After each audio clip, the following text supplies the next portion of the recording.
Au sommaire, la prévention des conflits dans les zones agro-industrielles de Côte d'Ivoire. Un atelier s'est tenu récemment dans la commune du Plateau. L'État ivoirien s'investit dans l'insertion professionnelle des jeunes. 300 désœuvrés pris en charge pour l'année 2016. Enfin, les États-Unis intensifient leur lutte contre la contrebande d'animaux. Dans cette édition, nous verrons des douaniers américains à pied d'œuvre. Bonsoir à tous et bienvenue dans le 19h30.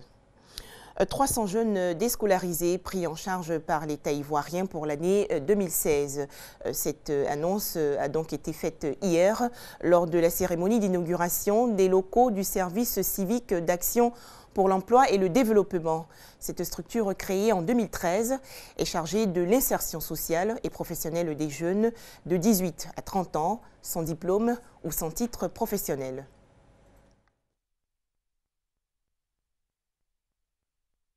En le faisant, le ministre Paul Kofi ouvre ainsi la porte à l'insertion sociale et professionnelle de milliers de jeunes ivoiriens déscolarisés. L'inauguration du siège du SCAD, le service civique d'action pour l'emploi et le développement, va permettre de sortir de la rue des délinquants, des prostituées, des marginalisés entre autres. 300 d'entre eux sont concernés par cette expérience pour cette année 2016.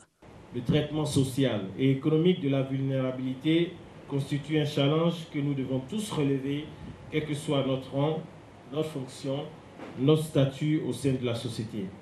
La cérémonie d'inauguration du siège d'aujourd'hui représente à la fois une symbolique d'espoir et d'engagement pour donner une seconde chance à tous les jeunes vulnérables de Côte d'Ivoire. Une fois récupérée, la prise en charge de ces jeunes dont l'âge varie entre 16 et 30 ans va consister essentiellement à l'apprentissage d'un métier.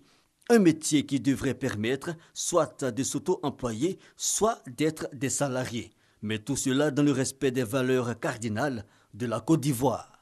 Le civisme, c'est certes des concepts, mais c'est aussi et surtout la rigueur, la discipline, l'apprentissage, la connaissance de la citoyenneté. Véritable outil de resocialisation, le SCAD a été créé avec l'appui de l'Agence française de développement en novembre 2013. Il implique plusieurs institutions et ministères dont ceux de l'emploi des jeunes, de la défense, de l'emploi, de l'éducation nationale et de l'enseignement technique. Des précisions de Franck Quadio et Guillaume Zéré.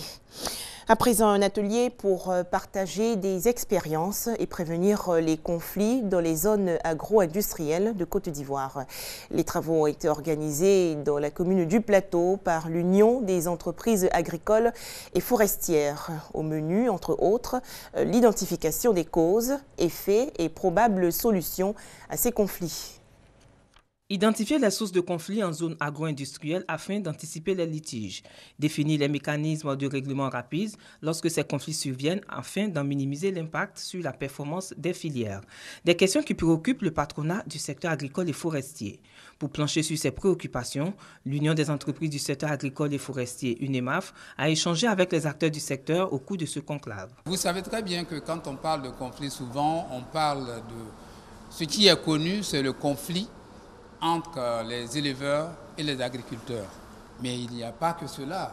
On vous a parlé de conflits concernant les pistes, l'utilisation de pistes, le financement des pistes. On vous a aussi parlé des conflits s'agissant de l'utilisation des produits phytosanitaires. Il faut prévenir cela. Il ne faut pas que cela se fasse de façon désordonnée. Vous avez enregistré aussi des conflits entre agro-industriels eux-mêmes en ce qui concerne l'accès aux matières premières. Les ministères de tutelle, les entreprises agro-industrielles, les coopératives, les planteurs et les partenaires au développement participent à cet atelier. Leur engagement, anticiper pour éviter des situations dommageables en zone agro-industrielle. Cet atelier vient à point nommé. L'actualité nous fait état donc, de plusieurs conflits. Et l'UNEMAF, qui aujourd'hui se positionne comme le patronat du secteur agricole et forestier, prend les devants pour donc réfléchir avec les différents acteurs sur les mécanismes à mettre en place pour prévenir ce type de conflit. L'Union des entreprises agricoles et forestières est un groupement d'entreprises. Elle œuvre entre autres à la prévention des frictions entre les populations riveraines, les coopératives et les acteurs du secteur agro-industriel. C'était un reportage de Patricia Oumou-Etia. Au chapitre culture, la 36e édition du Popo Carnaval de Beaunois. Cet événement se tient du 28 mars au 10 avril prochain à Beaunois, dans la région du sud Comoé.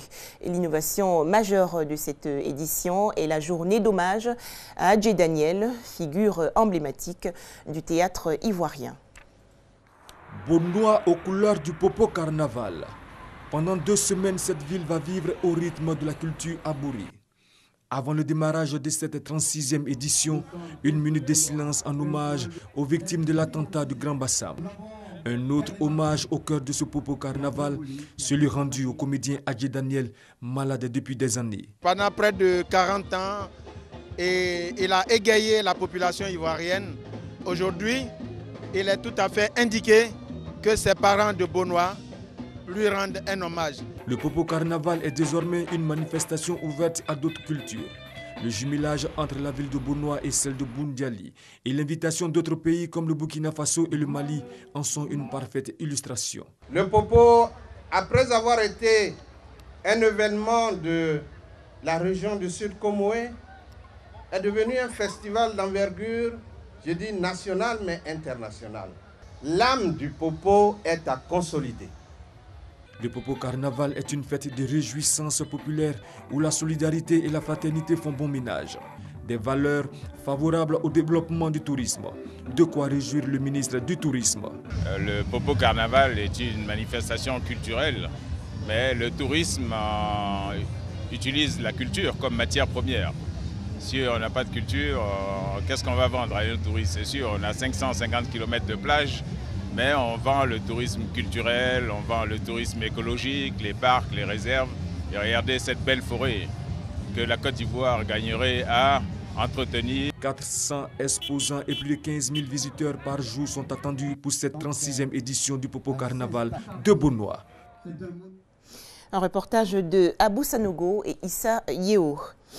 Un tout autre grand rassemblement, la 2e édition du festival international Abi Reggae. L'Abi Reggae va se tenir du 7 au 10 avril prochain à Bouaké, dans la région de Bouaké. Mais avant l'événement, une conférence de presse pour présenter ses grandes lignes, son déroulement et son organisation. Du 7 au 10 avril se tiendra le Festival international Abi Reggae édition 2016. En prélude à ce rendez-vous culturel d'Abidjan, le coordonnateur général du dit festival plante le décor. Débats, concerts et colloques autour de 4 thèmes, notamment les enjeux présents de la mémoire de l'esclavage et Rastafari, religion ou style de vie. Il y a une dimension originale pour cette édition 2016. Musique, débat, mais aussi peinture, sculpture. Abi Reggae ouvre une lucarne sur les arts plastiques, avec une tendance qui est en train de se créer, avec des artistes, de jeunes artistes, pleins de talent, dont certains sont cotés déjà à Londres, qu'ils appellent Reggae Art. Reggae Art, pour dire ceci, on peut rendre par là ce qui est contenu dans la culture Rastafari, le message de Rastafari, et montrer l'horizon ouvert par Jah. Ils disent quelque chose comme ça. Ils vont nous montrer ce qu'on peut faire avec cette culture Rasta quand on est un artiste. Le Festival international Abi Reggae est une initiative du ministre Moussa Dosso. Pour la 2e fois, ce festival va faire d'Abidjan la capitale mondiale du reggae. Ils sont attendus des musiciens, d'éminents intellectuels et des férus de reggae de Côte d'Ivoire, d'Afrique et du monde. Un reportage de Léon Brou de RTI Bouaké.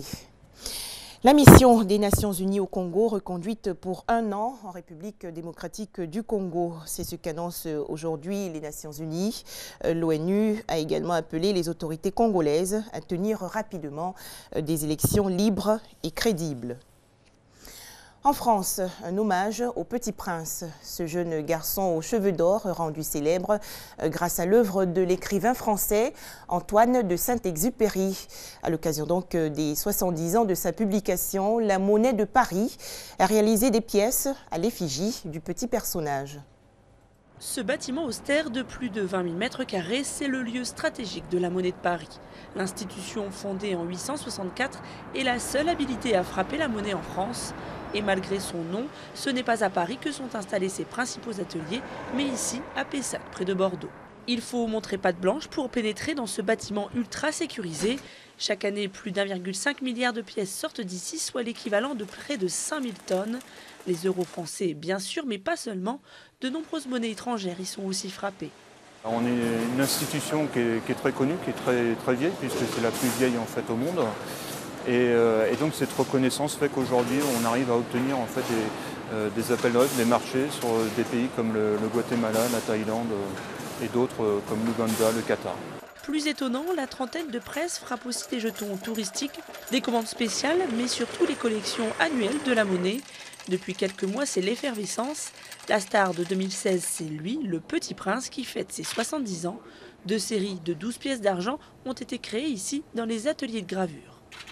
Ce qui est très plaisant, c'est que d'une image en 2 dimensions, on va quasiment enfanter le Petit Prince en volume, lui donner vie entre nos doigts avec du modelage sur du plâtre.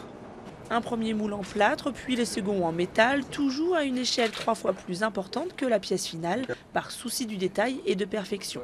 Cette série, baptisée Le Beau Voyage du Petit Prince, emmène le héros de Saint-Exupéry à travers des lieux emblématiques de la France, comme le Mont-Saint-Michel, Versailles, La Rochelle ou encore Notre-Dame de Paris. C'est une collection importante pour nous, aussi bien commerciale que qualitativement. Donc c'est des pièces qu'on tire à 1 million d'exemplaires, qui peut paraître important, mais si dans le domaine monétaire est très rare en fait. On veut mettre de la rareté dans ce tirage. D'une valeur faciale de 10 €, ces pièces sont d'ores et déjà disponibles à la vente dans les bureaux de poste. 2 modèles plus rares de 50 €, dont une peinte, sont aussi commercialisés. La 2e série sera elle disponible en septembre.